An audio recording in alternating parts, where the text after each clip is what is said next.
the family dinner, my son-in-law announced, "Now that your wife is dead, go live in a nursing home." My daughter agreed. "You're just a worthless old man anyway." I stayed silent and kept eating. Then my grandson gasped at his phone. "Grandpa Blaine is on the Forbes billionaire list. I'm glad to have you here. Follow my story until the end and comment the city you're watching from so I can see how far my story has reached."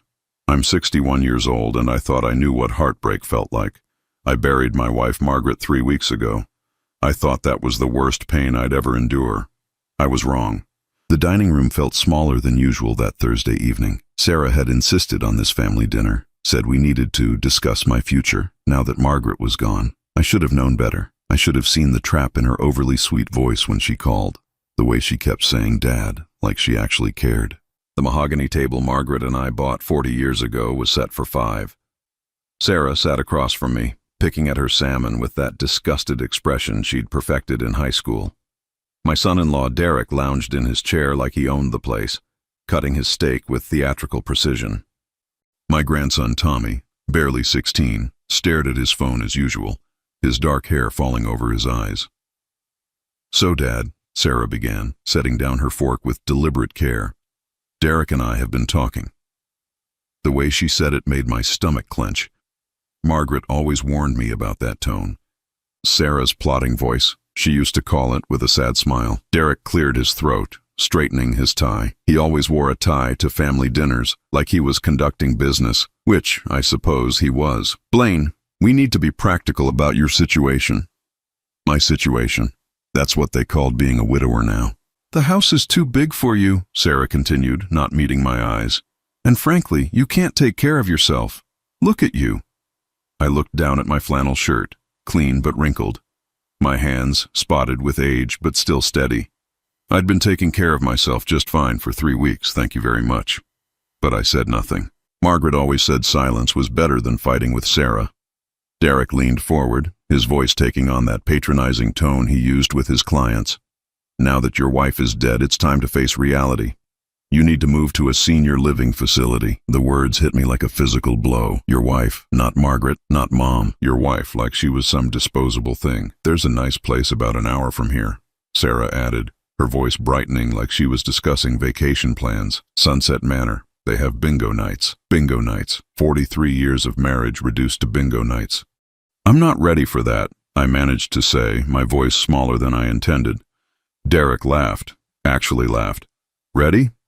Blaine, you're barely keeping it together. When's the last time you showered? Really showered?"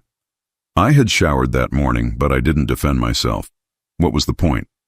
Sarah reached across the table and patted my hand with fake sympathy. "Dad, you have to understand. You're old now. You don't have any value anymore. You can't contribute anything meaningful to this family." The room went dead silent. Even Tommy looked up from his phone, his young face shocked by his mother's cruelty. "You don't have any value anymore." The words echoed in my head, bouncing around like bullets in a metal box. I stared at my daughter, this woman I'd raised, who I'd walked to school every day until she was old enough to be embarrassed by me, who I'd saved every penny to send to college, even though it meant Margaret and I ate mac and cheese for months. "Mom's right," Derek said, apparently encouraged by my silence. "You're just taking up space now. Dead weight. Dead weight." That's what my family thought of me. I picked up my fork and took another bite of the pot roast I'd made from Margaret's recipe. It tasted like sawdust, but I kept chewing. I kept sitting there, absorbing their words like a sponge soaks up dirty water. "We've already looked into it," Sarah continued, pulling out a brochure from her purse. "Sunset Manor has an opening next week. We can have you moved in by Saturday." Next week. They'd planned this whole thing without asking me. "The house will need to be sold, of course," Derek added, cutting another piece of steak. "Sarah and I will handle all of that. Don't worry about the details." The house. The house where Margaret and I had lived for 38 years, where we'd brought Sarah home as a baby, where we'd celebrated birthdays and anniversaries and quiet Sunday mornings. They were going to sell it like it meant nothing. I nodded slowly, mechanically. What else could I do? Fight them? At 61, recently widowed, with a modest pension and Social Security. What power did I have? "Good," Sarah said, relief flooding her voice. "I'm glad you're being reasonable about this." Reasonable. There was that word again. Tommy suddenly straightened in his chair, his phone screen illuminating his pale face. "Wait," he said, his voice cracking with adolescent uncertainty. "Grandpa? Grandpa Blaine. What is it, honey?" Sarah asked, irritated by the interruption of her victory speech. Tommy's hand was shaking as he held up his phone. "Grandpa Blaine is. He's on the Forbes billionaire list." The silence that followed was deafening. Derek's fork clattered against his plate. Sarah's mouth fell open like a broken hinge.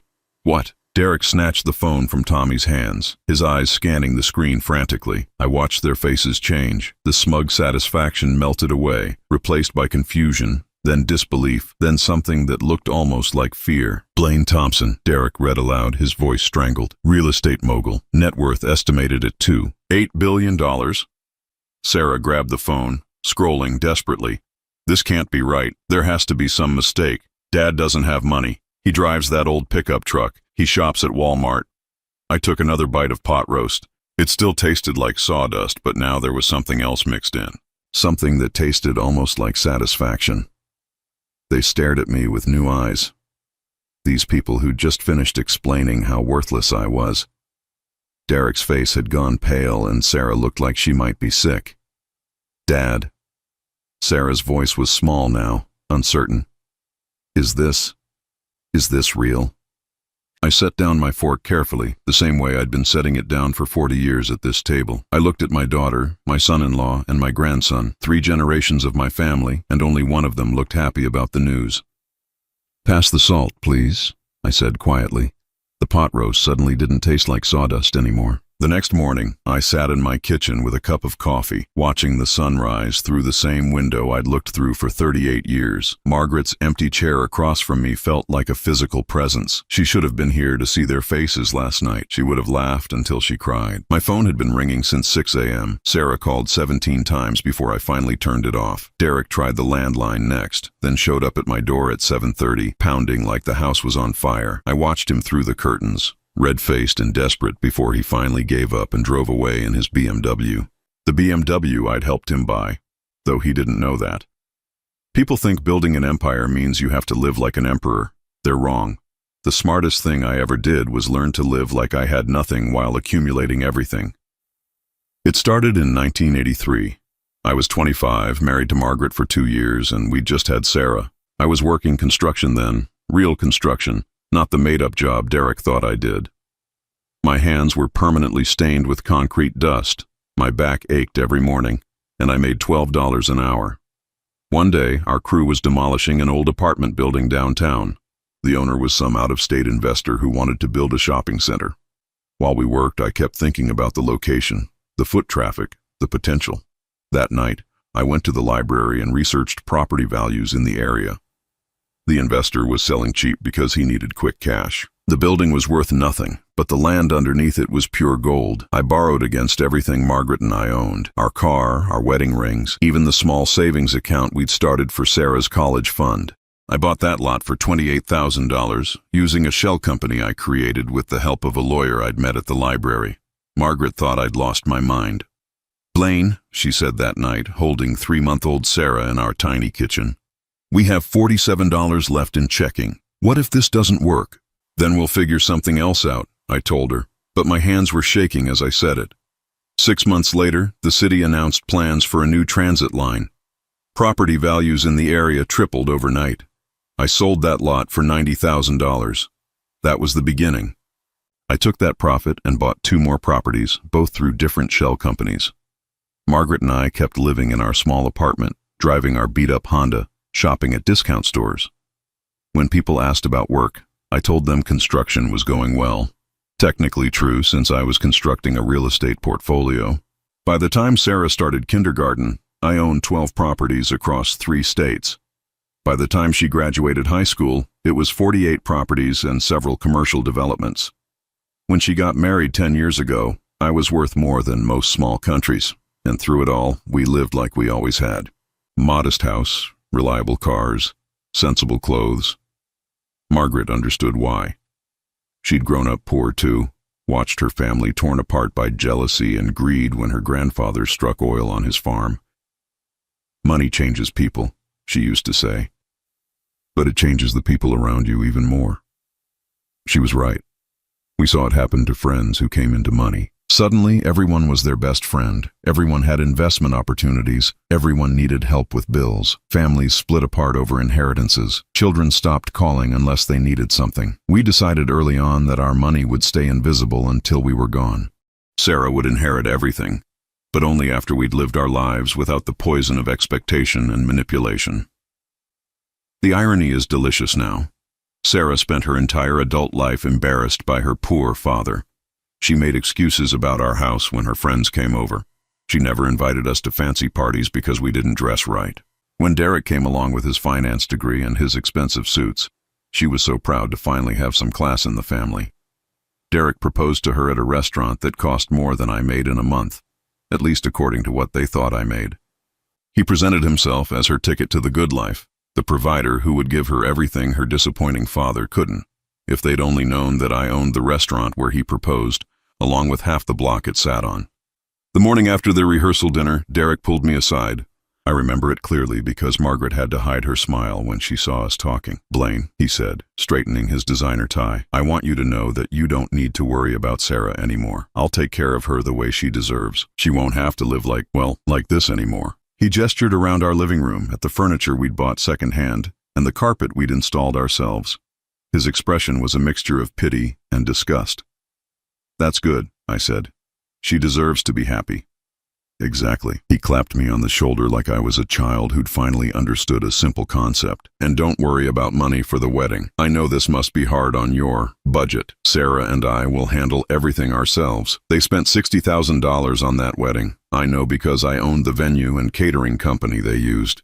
I gave them a substantial family discount that Derek attributed to his negotiating skills. For 10 years, I watched Derek treat me like a charity case. He'd slip me $50 at holidays, telling me to get yourself something nice. He'd offer to help fix things around the house, speaking slowly like I might not understand complex concepts like plumbing or electrical work.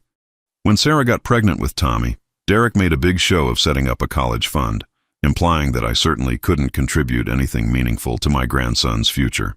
The college fund he started with such fanfare now holds about $15,000. The fund I started for Tommy the day he was born, hidden in trusts and investment accounts, is worth $2 million and growing. Margaret died without seeing Sarah learn the truth. In her final weeks, she made me promise I'd tell her eventually. "She needs to know," Margaret whispered one night, her voice weak but determined. "Not for the money, Blaine. She needs to know who you really are, what you sacrificed to build this for her." I thought I'd have more time to figure out how to tell her. I thought maybe after some grieving period, after the dust settled from losing Margaret, we could sit down and I could explain everything. I could show her the property deeds, the investment portfolios, the charitable foundations I'd established in her name. Instead, she tried to throw me in a nursing home and told me I had no value.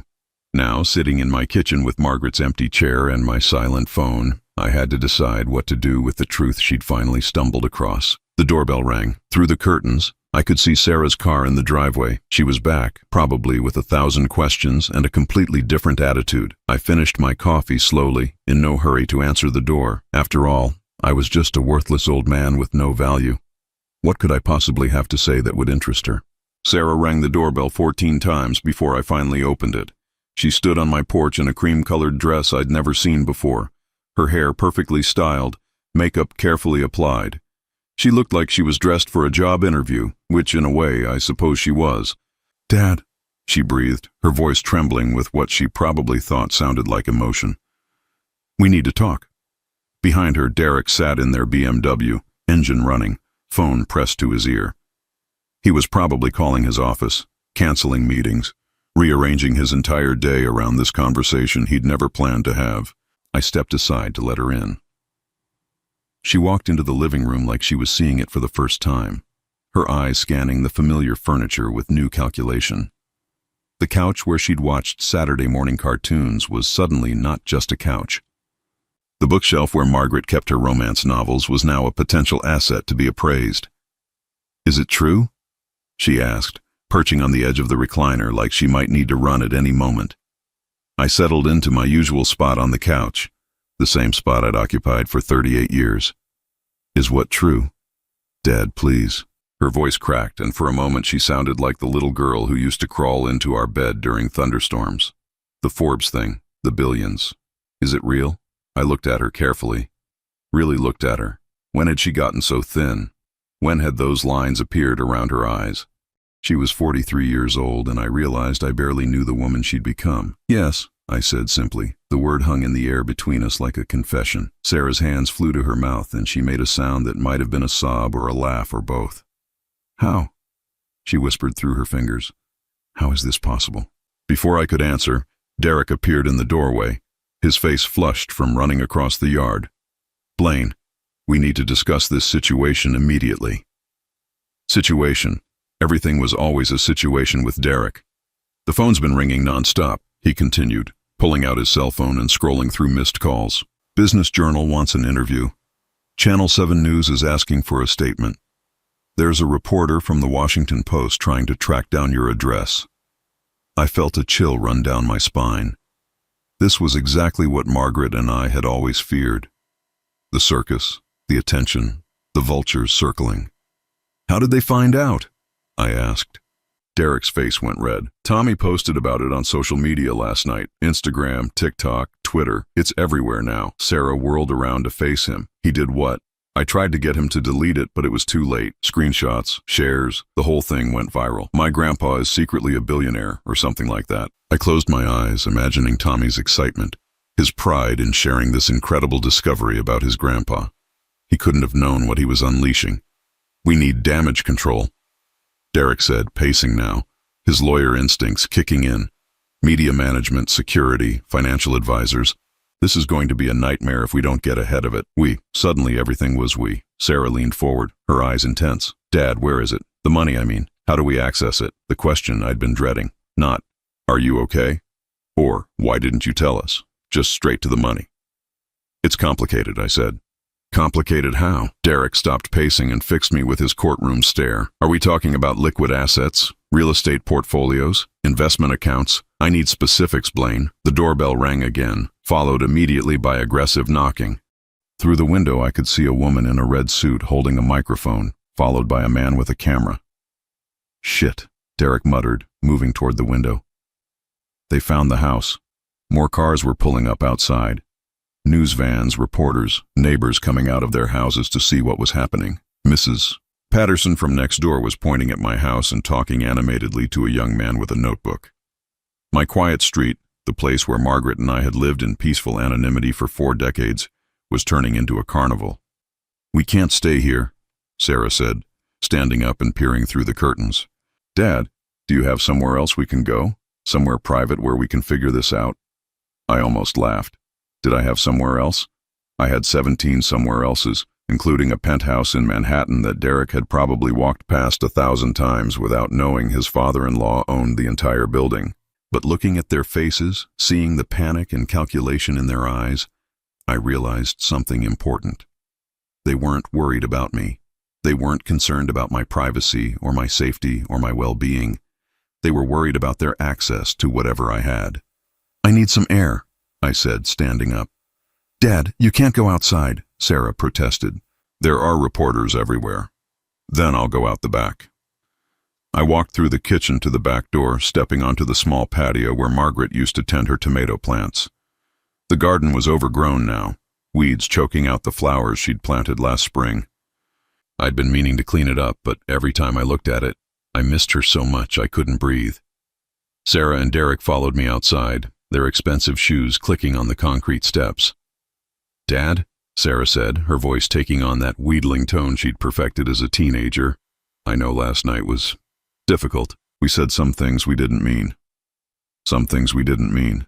That's what she called telling me I had no value, that I was dead weight, that I should be shipped off to bingo night at Sunset Manor. "Derek was just trying to be practical," she continued. "We thought you were struggling financially. We were trying to help." Help. They were trying to help by selling my house and putting me in a home so they wouldn't have to deal with me anymore. "If we'd known about your resources, we would have approached things differently," Derek added, loosening his tie in the afternoon heat. "Resources? Is that what they were calling it now?" "The thing is," Sarah said, moving closer, "we need to make some decisions quickly. The media attention, the security risks, the tax implications. This is a lot to handle alone, Dad. You need help managing all of this." There it was, the pitch, The reason for the pretty dress and the fake concern and the sudden interest in my well-being. They wanted to manage my money. I've been managing just fine for 40 years, I said quietly. But Dad, Sarah's voice was getting higher, more desperate. This is different now. Everyone knows. There will be people trying to take advantage of you. Scam artists, gold diggers. You need protection. The irony was so thick I could taste it. She was warning me about gold diggers while positioning herself to dig for gold. A knock at the back gate interrupted us. A young reporter had found his way into the alley, notebook in hand, camera around his neck. Mr. Thompson, I'm Jake Morrison from Channel 12 News. Could I ask you a few questions about your business empire? Derek immediately went into lawyer mode, stepping between me and the reporter. Mr. Thompson has no comment at this time. This is private property and you're trespassing. Just a quick question about how you managed to build such wealth while maintaining such a modest lifestyle. The reporter's question hit closer to home than I expected. That had been the whole point, hadn't it? To live modestly while building something bigger. To stay invisible until it was time to reveal the truth. But I'd never planned for the truth to come out like this. I'd never planned for Tommy to accidentally expose everything on social media. I'd never planned for Margaret to die before I could figure out how to tell Sarah who I really was. And I'd certainly never planned for my daughter to try to throw me away like garbage the night before the world found out I was worth nearly $3 billion. No comment, I said to the reporter, then turned and walked back into the house. Sarah and Derek hurried after me, their footsteps urgent on the kitchen tile. Dad, we really need to discuss this, Sarah said as I headed toward the stairs. I paused on the bottom step, my hand on the banister Margaret had polished every week for 38 years. Tomorrow, I said. We'll talk tomorrow. But Dad, tomorrow, Sarah. I climbed the stairs to the bedroom I'd shared with Margaret, closing the door behind me. Outside, I could hear more cars arriving, more voices, more chaos descending on the quiet life we'd built together. From the window, I watched Sarah and Derek standing in the front yard, surrounded by reporters, trying to control a story that had already spiraled far beyond their reach. Derek was gesturing animatedly, probably claiming to be my spokesperson or advisor.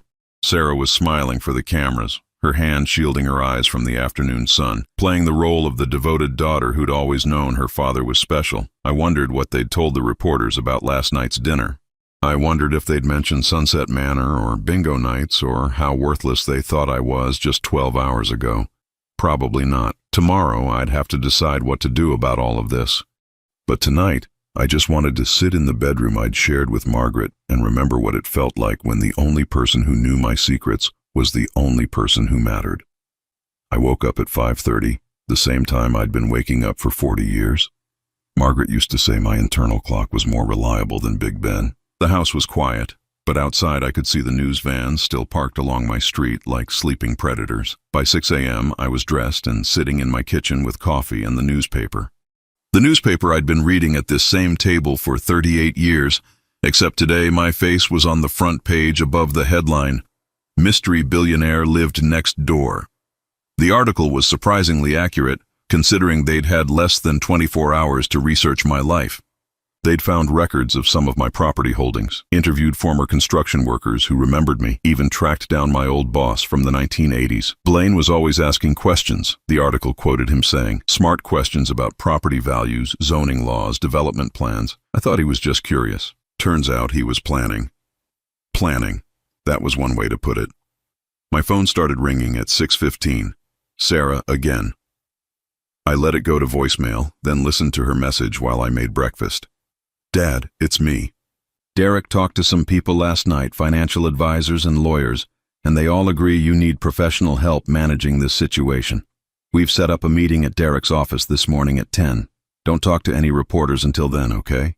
We need to get our story straight. Our story. Get our story straight. I deleted the message and made myself eggs and toast. Margaret's recipe for both, though mine never tasted quite the same as hers. At 8 o'clock, a black sedan pulled up outside. I watched through the kitchen window as a man in an expensive suit got out, briefcase in hand. He walked straight to my front door like he owned the place. The knock was confident, authoritative.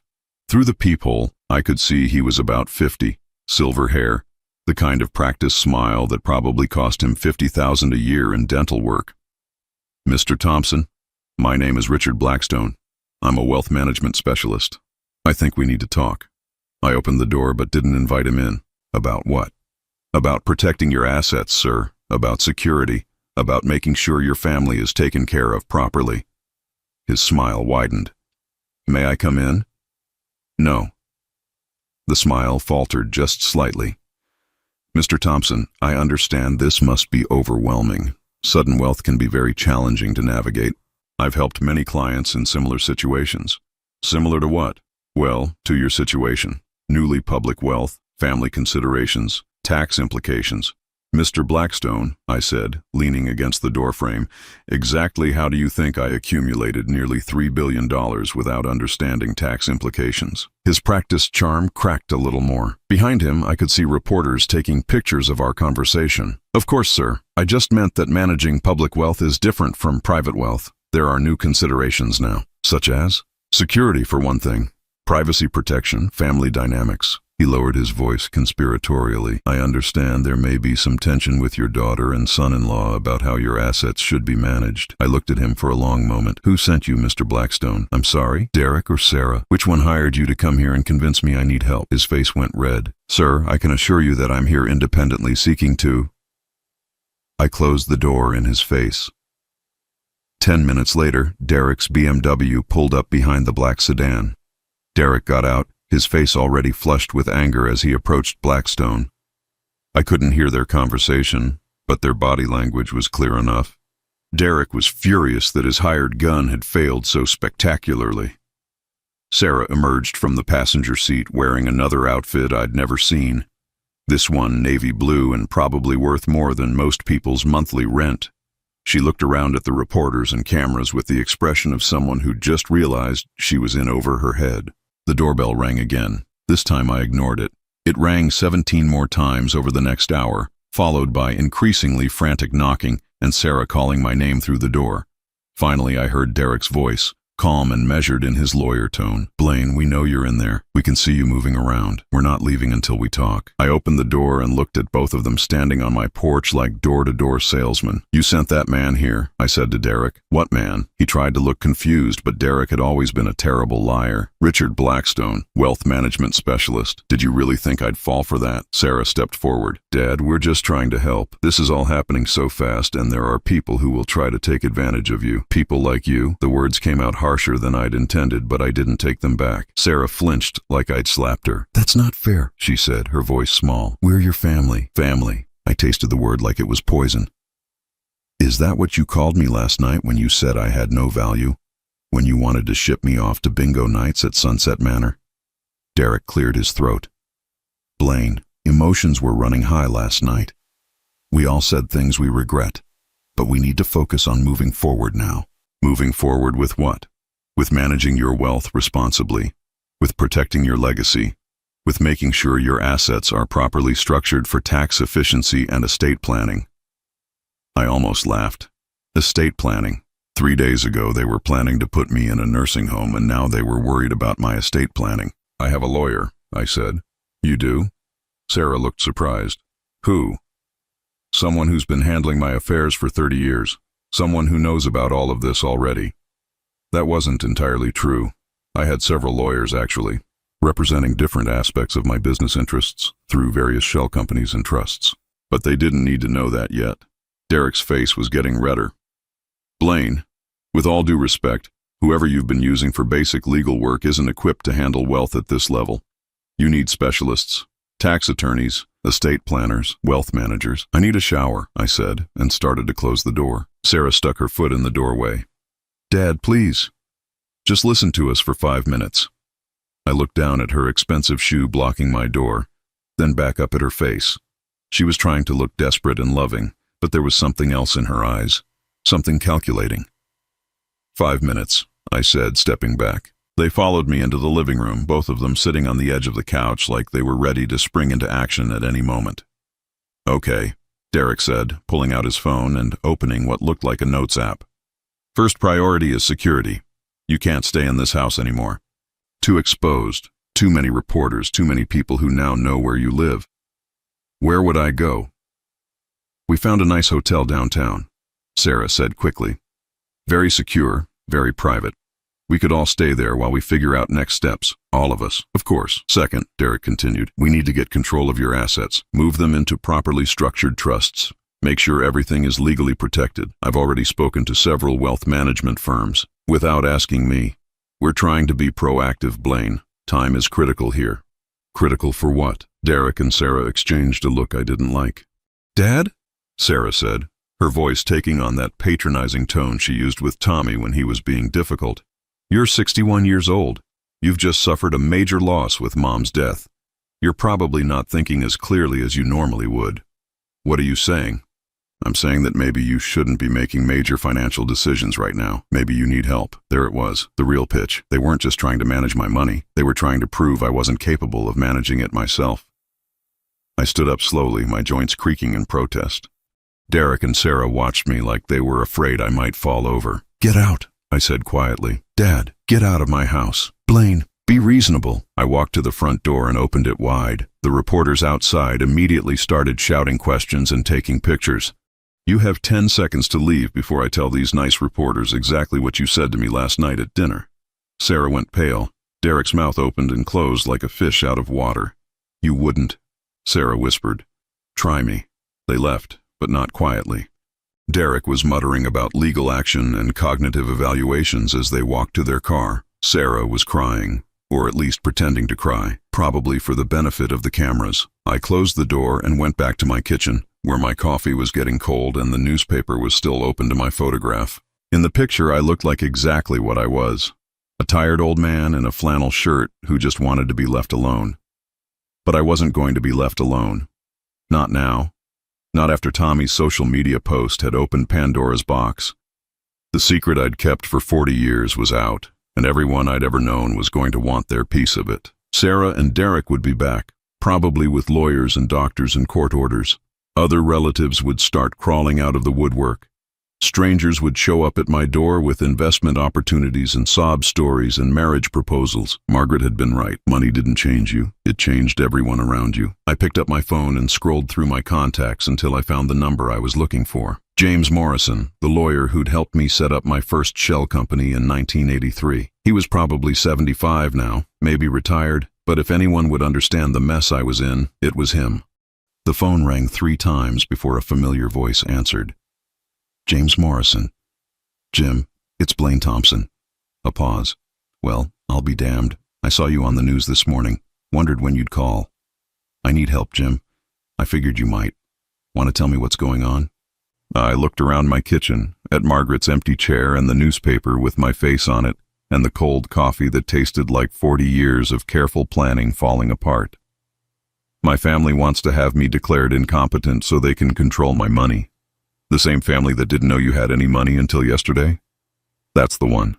Jim chuckled, a dry sound that reminded me why I'd trusted him for 3 decades. Well, Blaine, sounds like it's time to stop playing defense. Jim Morrison arrived at my house 3 hours later, driving the same beat-up Honda Civic he'd owned since the Clinton administration. He was thinner than I remembered, his hair completely white now, but his handshake was still firm and his eyes were still sharp as a hawk's.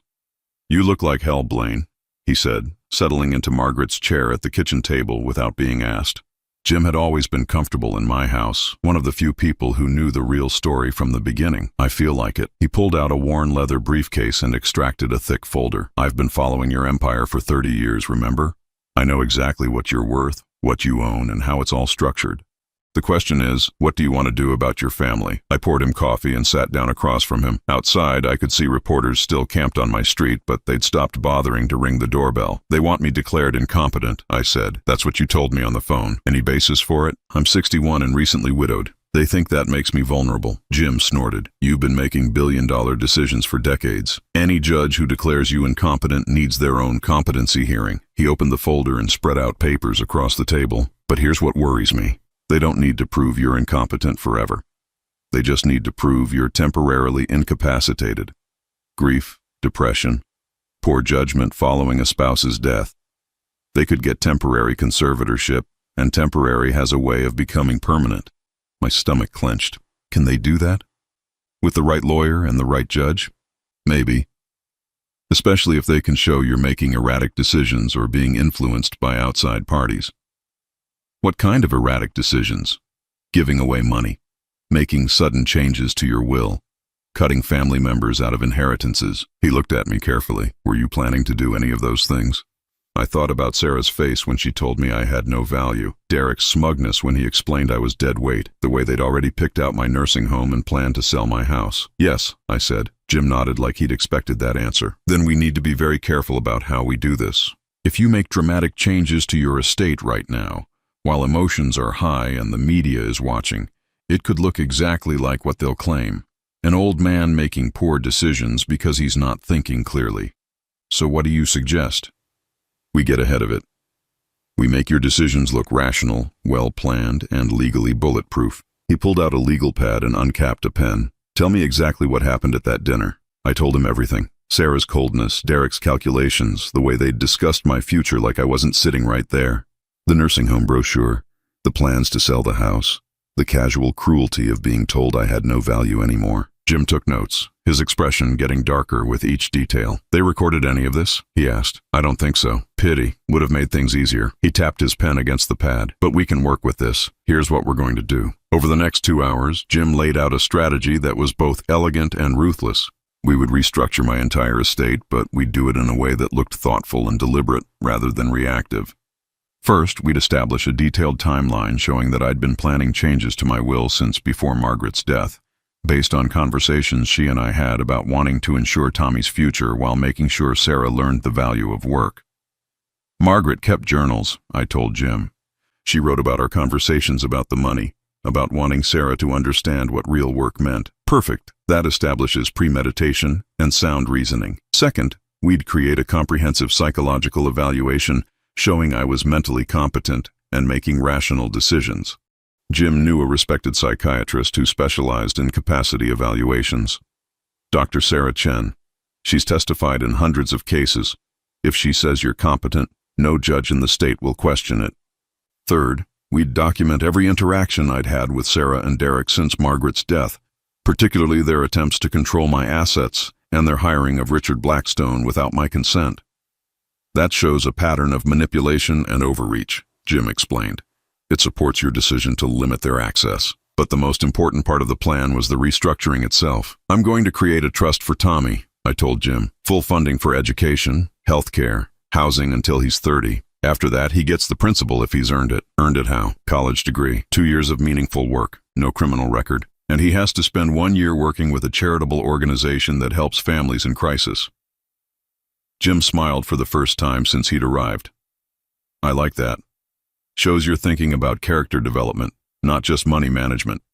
For Sarah, I would create a smaller trust that would provide a comfortable living if she needed it, but wouldn't fund the entitled lifestyle she'd become accustomed to.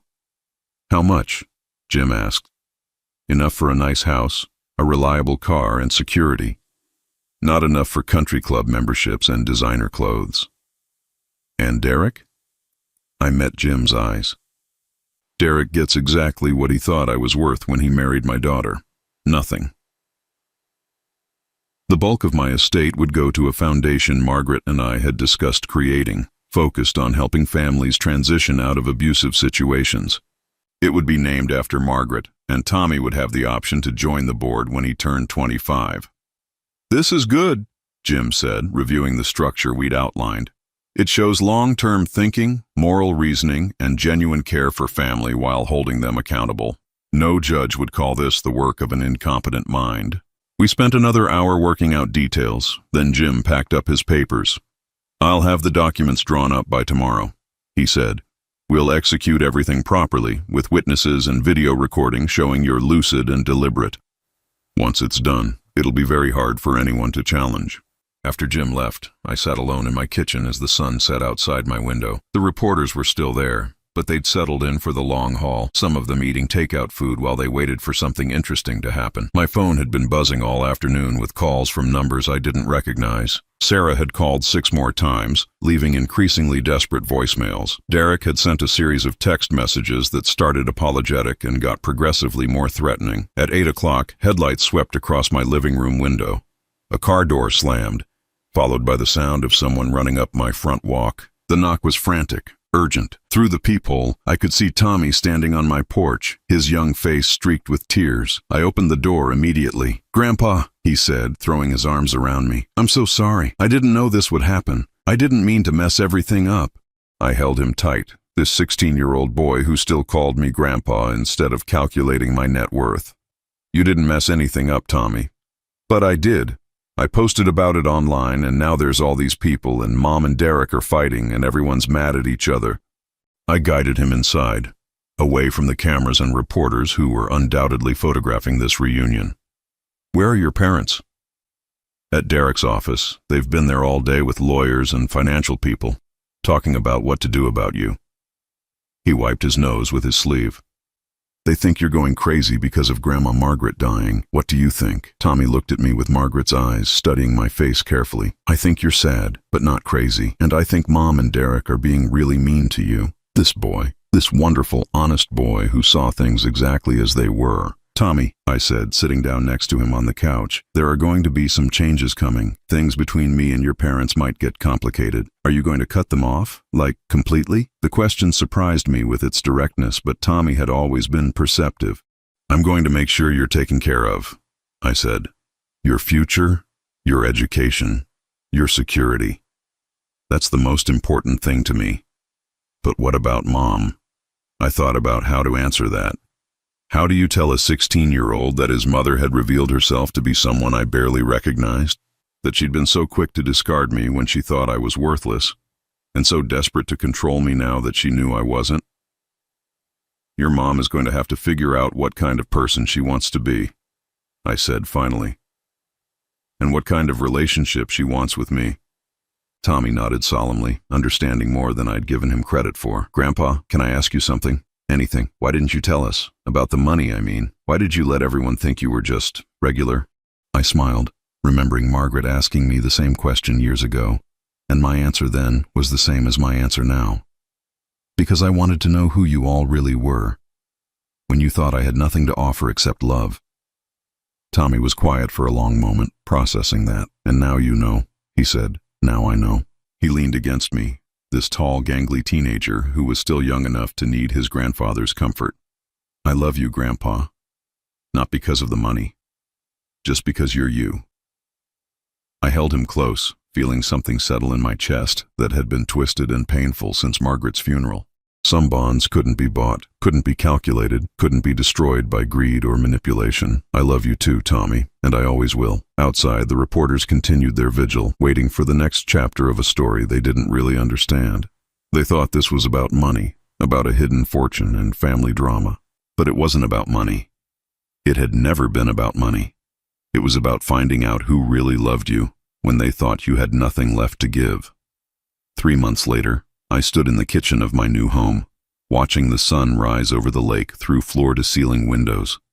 The house was smaller than what I could have afforded, but it was perfect for what I needed: privacy, security, and enough space for Tommy to visit whenever he wanted. The reporters had given up after the first month, once they realized there would be no dramatic court battles or family feuds to document. The legal documents Jim had prepared were ironclad, and Dr. Chen's psychological evaluation had been so thorough and positive that Derek's lawyers had quietly advised him to drop any thoughts of challenging my competency. Sarah had tried to contest the will anyway. She'd hired 3 different law firms, each one telling her the same thing. The trust structure was legally sound, the reasoning was well documented, and any judge would see her challenge as exactly what it was: a greedy daughter angry that her free ride was over. The last time I spoke to her was 6 weeks ago when she showed up at my old house to find it empty. I'd sold it the day after the new will was executed, donating the proceeds to Margaret's foundation. Sarah had called me, screaming about sentimental value and family history and how I was destroying her childhood. "You destroyed your own childhood the night you told me I had no value," I'd said, and hung up. I hadn't heard from her since.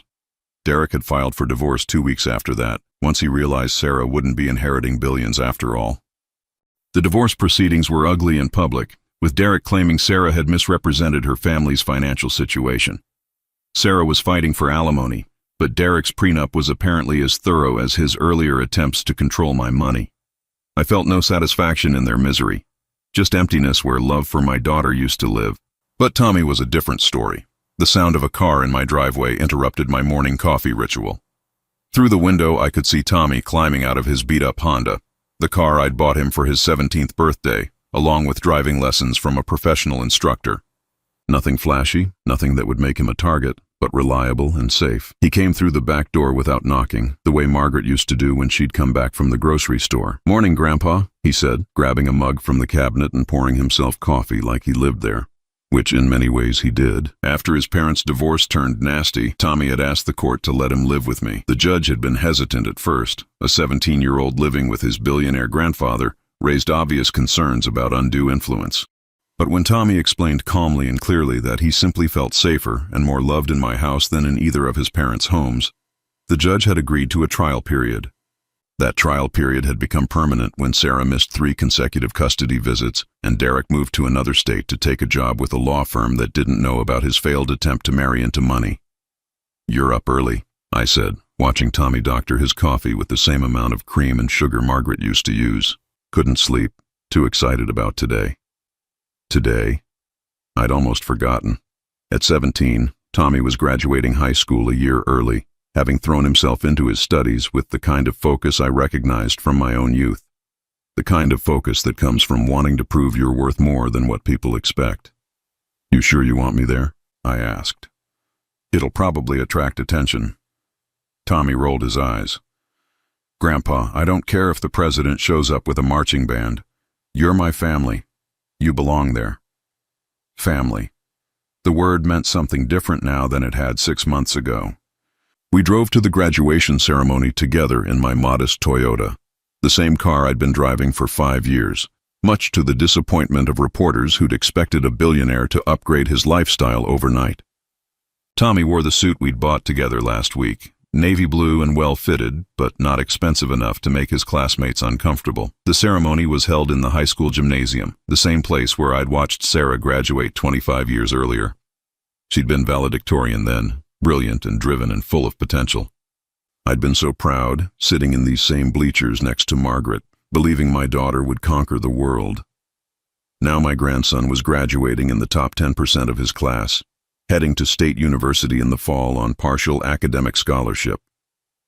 I'd offered to pay his full tuition, but Tommy had insisted on earning as much as he could himself. "I want to know I deserve it," he'd told me, sounding so much like Margaret it made my chest ache. When they called his name, Tommy walked across the stage with quiet confidence, accepting his diploma with a smile that was genuinely happy rather than triumphant. In the audience, I clapped harder than I'd clapped for anything in years. After the ceremony, we went to dinner at the same restaurant where Margaret and I used to celebrate special occasions. Nothing fancy, just good food and comfortable booths and waitresses who'd known us for decades. "So," Tommy said, cutting into his steak, "have you decided what you're going to do with the rest of your life?" The question caught me off guard. At 62, I'd been assuming the rest of my life would be relatively quiet, managing my investments, overseeing Margaret's foundation, enjoying my grandson's visits. "What do you mean?" "I mean, you're rich enough to do anything, go anywhere. You could travel the world, buy a baseball team, start a space program." He grinned. "You could run for president." I laughed, imagining the campaign ads.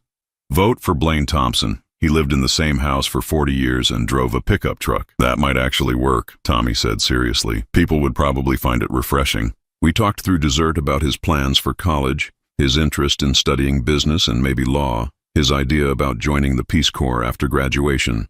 He had Margaret's idealism combined with my practicality, a combination that would serve him well in whatever life he chose. As we drove home, Tommy was quiet, staring out the window at the familiar streets of the town where we'd both grown up. "Grandpa," he said finally. "Yeah? Do you ever miss her? Mom, I mean, the way she used to be?" I thought about that question carefully. Did I miss Sarah? The real Sarah, the little girl who used to crawl into bed with Margaret and me during thunderstorms, who used to help me with yard work on Saturday mornings, who used to tell me about her day at school while we made dinner together. "Every day," I said honestly. "But the woman she became, I don't think I ever really knew that person." Tommy nodded. "I keep hoping she'll figure it out, that she'll realize what she lost and try to fix it. Maybe she will someday. Would you forgive her? If she did, I pulled into my driveway and sat for a moment with the engine running, thinking about forgiveness and second chances, and whether some wounds ever really heal. I'd listen, I said finally. But forgiveness, that would depend on whether she was sorry for what she did, or just sorry she got caught. That weekend, Tommy helped me plant a garden behind the house. Margaret had always wanted to try growing vegetables, but we'd never had the right soil conditions at the old place. This house came with raised beds that the previous owner had built but never used. We planted tomatoes and peppers and herbs, working side by side in the afternoon sun. Tommy had inherited Margaret's green thumb along with her eyes, and he seemed to know instinctively how deep to plant each seedling, how much water each one needed. "Grandma would have loved this," he said, wiping dirt from his hands on his jeans. "She would have," I agreed. "She would have loved seeing you grow up into the man you're becoming too." Tommy was quiet for a moment, then said, "I'm glad she never had to see what happened with Mom and Derek. It would have broken her heart." He was right. Margaret had always believed the best in people, especially family. She would have found some way to excuse Sarah's behavior, to rationalize Derek's greed, to maintain hope that love would eventually win out over selfishness. Maybe it was better that she'd gone to her grave still believing her daughter was basically good, just temporarily lost. That evening I sat on my back porch watching the sunset paint the lake in shades of gold and red. Tommy was inside doing homework, classical music drifting through the open windows. The scene was so peaceful, so perfectly ordinary, that I almost couldn't believe this was my life now. My phone buzzed with a text message. For a moment my heart jumped, thinking it might be Sarah reaching out, but it was from Jim Morrison. "Foundation paperwork is complete. Margaret's Memorial Fund officially launches next month. Board meeting scheduled for the 15th. You should be proud, Blaine. You built something that will help people long after we're all gone." I typed back, "Margaret built it. I just funded it." His response came quickly. "You both built it, and Tommy will carry it forward." Tommy. My grandson, my heir, my second chance at raising someone who understood that wealth meant responsibility, not entitlement. In a few months, he'd be away at college, starting his own journey, making his own mistakes and discoveries. But for now, he was here, filling the house with music and laughter and the kind of easy conversation I'd shared with Margaret for 43 years. For now, I had exactly what I'd always wanted. A family member who loved me for who I was, not what I could give them. The reporters had been right about one thing. Money had changed my life, but not in the way they'd expected. It hadn't made me powerful or important or glamorous. It had simply revealed who was worth keeping and who wasn't. And in the end, that was worth more than all the billions in my accounts. I finished my coffee as the stars began to appear over the lake, thinking about Margaret and the life we'd built together, about the grandson who carried her spirit forward, and about the strange peace that comes from finally knowing who your real family is. Some people spend their whole lives searching for that kind of certainty.